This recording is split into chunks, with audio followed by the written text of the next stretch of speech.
Bon alors soyons honnêtes, c'est le match au sommet de l'année et celui-là personne ne l'attendait. Lille, leader avec 40 points, reçoit Nantes, son dauphin, avec 40 points.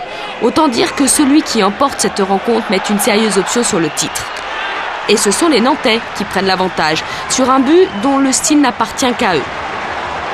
Gillet décale en profondeur pour Carrière qui, sans s'affoler, trompe Vimbé.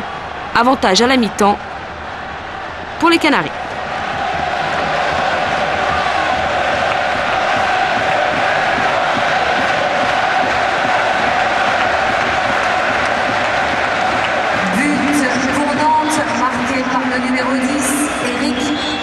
Seulement, le collectif, les Lillois, adorent aussi. Ils ont dû trop regarder de cassettes de Nantes quand ils étaient petits. Résultat, Bakary, Perlade, Ndiaye, et c'est l'égalisation. Nantes a tenu 84 minutes sa victoire et craque à 6 minutes de la fin. Et cette égalisation forcément donne des ailes aux joueurs d'Halilovic. Perlade lance Sterjovski.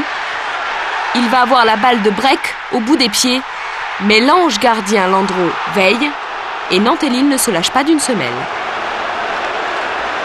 On a quand même eu des opportunités pour marquer ce deuxième but. Bon après on a plus lâché parce que les Lillois ont poussé, ils ont joué avec beaucoup d'attaquants et ils ont quand même beaucoup de réussite sur le but parce qu'elle est déviée par Nestor et c'est ce qui la met au fond. Bon maintenant l'important c'est vraiment de pas perdre de points contre des équipes qui sont au même classement que nous, assez serrées et dès qu'on va jouer à domicile il faudra faire absolument carton plein. Il y a beaucoup de pudeur dans les propos lillois à l'évocation d'un possible titre de champion de France. Est-ce qu'il y en a un peu moins du côté du FC Nantes? Est-ce qu'on affiche clairement, est-ce qu'on assume clairement les ambitions d'un titre de champion? C'est évident qu'aujourd'hui, vu le classement et vu où on est, on va essayer de le jouer à fond. Maintenant, c'est sûr qu'on verra bien comment ça se passera. On est moins dans l'obligation de Bordeaux, de Lyon et de Monaco, de Paris. Mais c'est sûr que si on peut le faire, on le fera à fond et on essaiera de jouer le coup à fond.